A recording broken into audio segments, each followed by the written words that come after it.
políticos da região num bate-papo descontraído sobre política, regado a um bom café. Apoio Senhor Braga Barbearia, a barbearia do Caruaru Shopping. Agora o Mário Flávio vem chegando com um cafezinho, os assuntos que são destaque na política. Olá, bom dia, Ana Rebeca, para você, bom dia para o nosso ouvinte, né, nesse feriado aí, Dia do Trabalhador. E a gente, é claro, começa parabenizando aí, né, todos os trabalhadores, né, em seu nome e também da equipe que está trabalhando hoje. Né, um abraço aí para todos os trabalhadores aí do Brasil que estão escutando a gente nesse momento aqui na Rádio Cidade, né? Isso mesmo, Ana, começando falando dessa história, ontem o presidente Lula, ele fez um pronunciamento no rádio, na TV A Nação, né, acho que foi o primeiro, né, desde que ele assumiu para valer, aí que ele falou, né, com a população em homenagem justamente ao Dia do Trabalhador. E Lula anunciou a volta da política de valorização real do salário mínimo e a nova faixa de isenção e tabela do imposto de renda. De acordo com o petista, a partir de hoje o salário mínimo passa a valer R$ 1.320 para trabalhadores ativos, aposentados e também os pensionistas.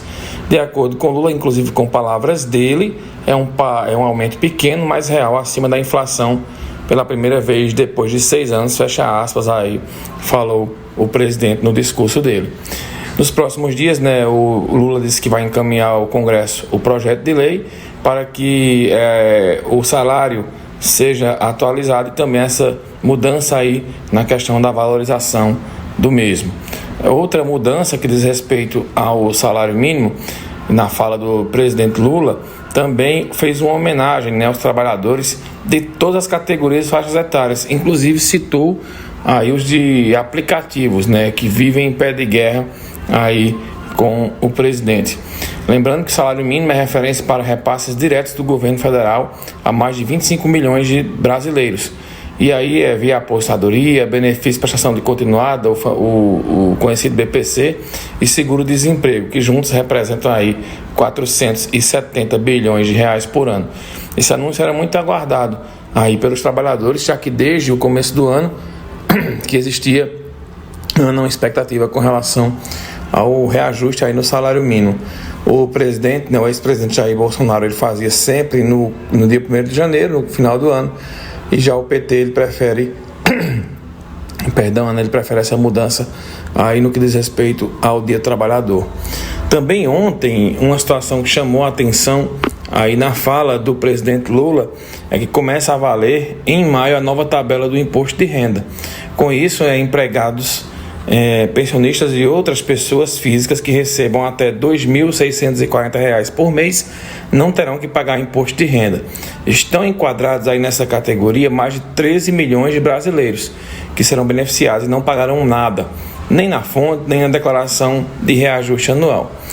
Lula também prometeu, de acordo com ele, que vai mudar a faixa de isenção do imposto de renda, que há 8 anos estava congelada, né, nesses 1.903, agora para 2.640, e aproveitou para falar de uma promessa de campanha, já na reta final da campanha, que ele disse que quem ganhasse até R$5.000 por mês ficaria isento.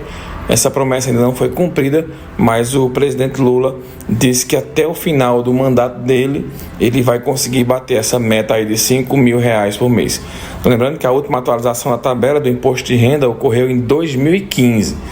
Então, esse foi um resumo aí da fala, né, do presidente Lula ontem aí no rádio, na televisão, para todos os brasileiros.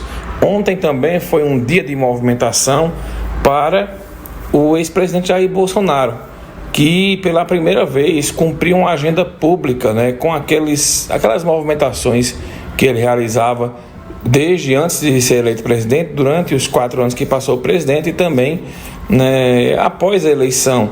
Ele estava recluso aos Estados Unidos, voltou ao Brasil recentemente e ainda não tinha cumprido uma agenda externa. Pois bem, ontem o presidente Bolsonaro, o ex-presidente, ele chegou a Ribeirão Preto, em São Paulo, à tarde e foi recepcionado por milhares de apoiadores, em clima inclusive que lembrou muito a eleição. Vestidos de verde e amarelo e camisetas da seleção brasileira, o público entoou o clássico grito de mito e atacou com palavras de ordem o atual presidente Luiz Inácio Lula da Silva. Essa é a primeira vez, lembrando que Bolsonaro vai de encontro aos apoiadores desde que voltou do Brasil no fim de março, após mais de 3 meses aí nos Estados Unidos. O ex-presidente esteve em São Paulo para a abertura da AgriShow, Feira Internacional da Tecnologia Agrícola em Ação, a maior feira do agronegócio na América Latina, que acontece.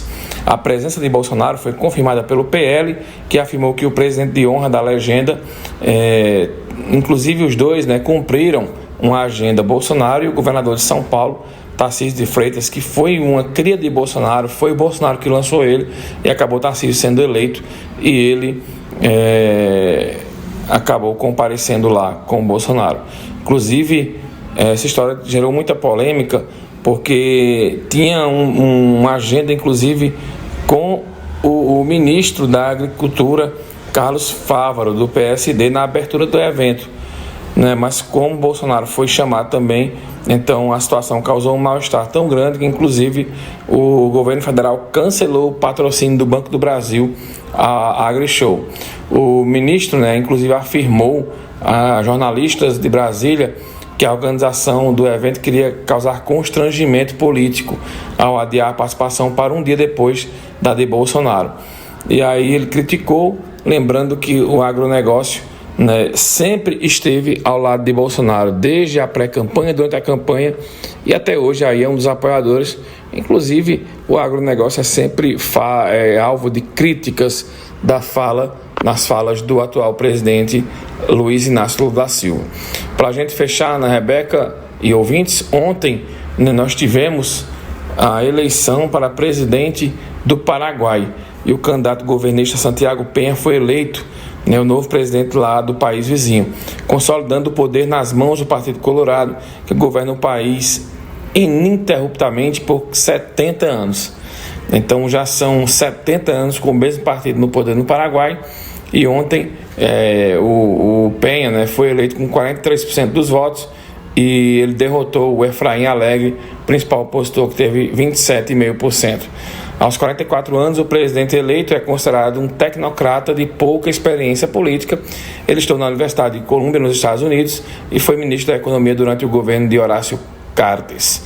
Então aí o Partido Colorado segue no poder lá no Paraguai. Já são 70 anos de mandatos consecutivos e a população segue aí dando crédito ao partido em meio a uma crise marcada por corrupção e por aí vai. Também, Ana, falando aqui a respeito da nossa situação aqui da política local, fim de semana foi marcado pela abertura do São João na Roça, um sucesso total, o evento foi considerado, com 3 localidades recebendo aí, inclusive, shows. No próximo semana já tem mais confirmação, inclusive do calendário junino e também do calendário de divulgação das comidas gigantes. Essa semana vai ser movimentada aqui em Pernambuco, viu, Ana Rebeca? Dia 4 a gente tem uma audiência pública aqui no Polo de Confecções do Agreste, uma audiência da Assembleia Legislativa. Os deputados vêm aqui à cidade de Caruaru e o foco maior vai ser a Feira da Sulanca, e essas ideias das feiras mudarem as datas sem combinarem, os deputados estão preocupados, então atendendo a pedido de sulanqueiros, de compradores e também de excursionistas.